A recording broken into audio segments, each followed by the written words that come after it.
Vous connaissez les crédits à la consommation, on voit des publicités à leur sujet à la télé et énormément de vendeurs et d'entreprises vous les proposent comme facilité de paiement. Le principe est plutôt simple, on vous donne une somme d'argent dès maintenant pour pouvoir acheter ce que vous voulez et vous la rembourser plus tard avec des intérêts. Ces crédits ont très mauvaise réputation, et à raison, les gens s'en servent pour vivre au-dessus de leurs moyens, achètent des choses dont ils n'ont pas besoin et dont la valeur chute et se retrouvent donc endettés. Ils ont perdu de l'argent en achetant quelque chose d'inutile, et ils en perdent aussi à cause des intérêts. C'est une très mauvaise opération, et c'est comme ça que la plupart des Français utilisent cet outil. De plus, si vous prenez votre crédit au mauvais endroit, eh bien vous allez payer une fortune en intérêts.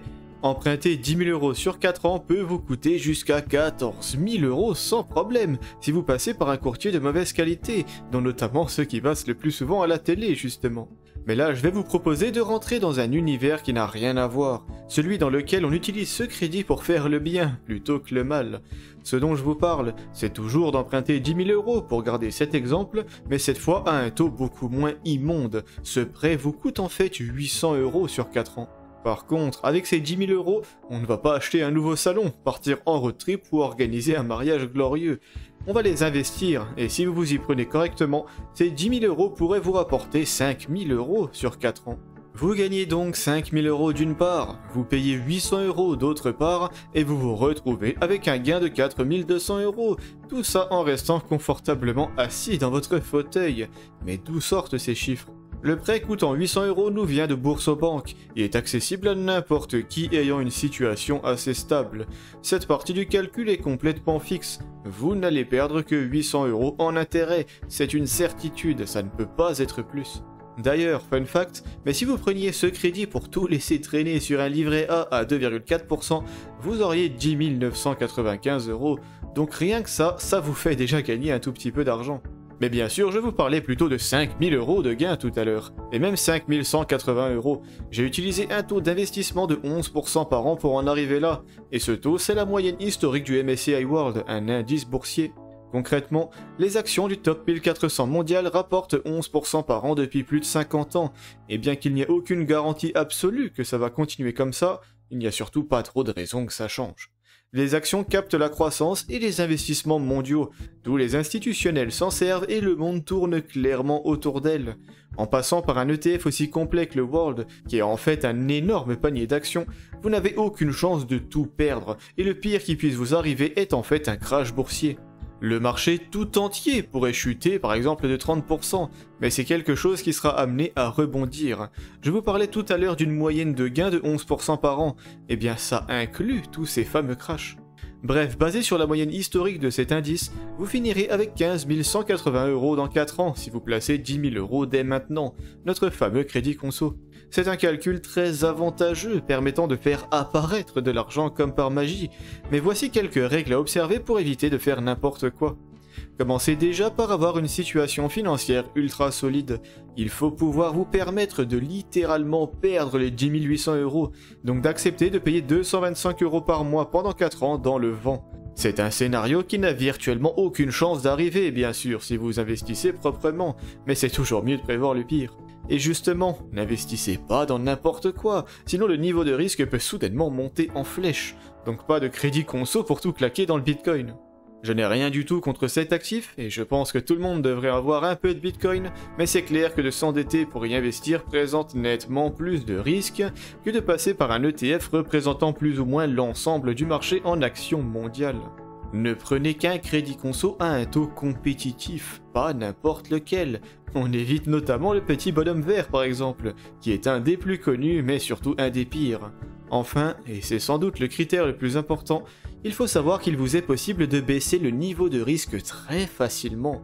Je vous disais plutôt que tous les crashs boursiers finissent par rebondir, ce qui veut dire que si vous achetez les actions au plus bas du crash, eh bien vous avez de très fortes chances de vous régaler d'un très beau rebond. En fait, vous avez à la fois plus de chances d'être rentable, et surtout beaucoup moins de chances de perdre de l'argent, car le crash a déjà eu lieu.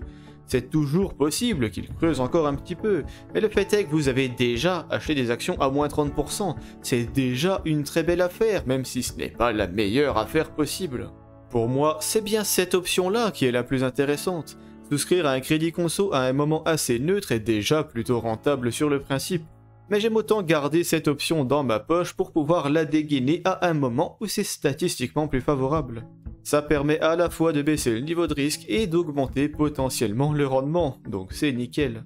Avant de passer à un autre type de crédit dont le potentiel est encore plus important, je vous rappelle rapidement que je propose du coaching individuel et que je peux vous aider personnellement à vous créer une stratégie sur mesure pour démarrer aussi fort et proprement que possible dans le monde de l'investissement. On peut en profiter pour analyser ce que vous avez déjà et optimiser tout ce qu'il y a à optimiser. Plus d'infos sur mon site ou directement par mail. Ce fameux crédit à très haut potentiel est le crédit lombard, qui consiste en fait à emprunter grâce à votre épargne existante. Concrètement, c'est comme si vous alliez voir le banquier pour lui dire « Tiens, regarde, j'ai plein de sous en tant que garantie, donc laisse-moi emprunter un peu ». Actuellement, et c'est un exemple de ce qu'il est possible de faire, encore une fois avec Bourseau, vous pouvez emprunter par exemple 105 000 €, et pour ce faire, eh bien il vous faut le double d'épargne ou d'investissement, donc 210 000 €. C'est quelque chose de bien plus lourd qu'un crédit conso, et ça ne se fait pas trop avec de petites sommes à ma connaissance, mais je vous en parle quand même pour plus tard. Même si comme moi, vous n'avez pas du tout les moyens de faire ça pour l'instant, eh bien c'est peut-être une option qui deviendra envisageable plus tard. Bref, vous empruntez 105 000 € sur un prêt in fine, vous ne payez que les intérêts pendant 5 ans, puis vous remboursez tout le capital d'un coup à la fin. À un taux actuel de 2,75%, le crédit vous coûtera au total 119 437 € sur 5 ans. C'est encore un peu plus intéressant que le crédit conso, bien que ce soit nettement plus dur à obtenir. Et si vous investissez 105 000 € à 11% sur 5 ans, eh bien vous obtenez 176 931 €, un gain de plus de 70 000, encore et toujours en restant dans votre canapé. Là, vous commencez à comprendre pourquoi il est assez facile pour les riches de le devenir encore plus, alors que des gens aux revenus plus modestes seront tout simplement privés de cette option. Bien sûr, on parle là d'un emprunt conséquent, et peu de personnes peuvent se permettre de perdre quasiment 120 000 €, le coût du crédit, si on en revient aux quelques petites règles dont je vous parlais plus tôt. Encore une fois, ça sera mieux de faire ce genre d'opération une fois que le crash a déjà eu lieu, pour augmenter vos chances de bien vous en sortir. De plus, vous êtes peut-être obligé d'emprunter une belle somme, mais rien ne vous oblige à tout investir. Voici un cas concret que je pourrais envisager personnellement. Un crash de 30% se produit et je dégaine le crédit lombard. J'ai donc 105 000 € qui apparaissent sur mon compte, mais je ne vais pas tout mettre en bourse. À l'heure actuelle, et en imaginant que le marché en actions et crypto est à moins 30%, je mettrai peut-être 50 000 en bourse, 5 000 en crypto, et je garderai les 50 000 restants sur du fonds euro ou quelque chose comme ça. Si le marché remonte, comme c'est prévu, je vais déjà gagner pas mal d'argent, et s'il chute encore un peu, eh bien je peux éventuellement réinvestir une partie du fonds euro dedans. Mais voilà, je vous partage juste quelques petites réflexions, ne faites pas n'importe quoi et ne succombez pas trop à l'appât du gain.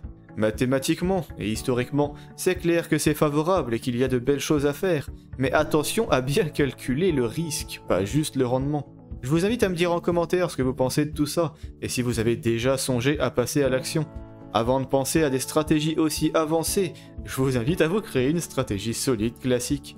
C'est ce que j'ai fait, et vous pouvez la découvrir dans cette vidéo dont le lien apparaît en haut et en description. J'espère que vous aurez appris des choses utiles, mais il est temps que je vous laisse. Je vous invite à aimer la vidéo si elle vous a été utile, et à vous abonner à la chaîne si mon contenu vous plaît. Ciao!